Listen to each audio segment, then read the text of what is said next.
Hello guys, in this video I'm going to show you how to change your region on the eBay website, but first I just want to mention, don't forget to subscribe to my channel because at 10,000 subscribers I am going to show you my whole YouTube revenue statistics and growth strategy, how to make money online. Now let's jump into it.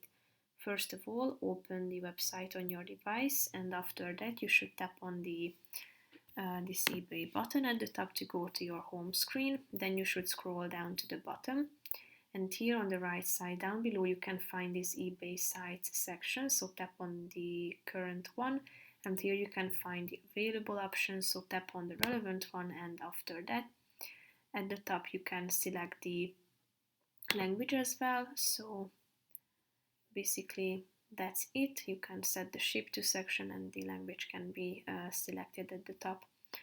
So that's pretty much it for this video, guys. See you in the next one. Bye bye.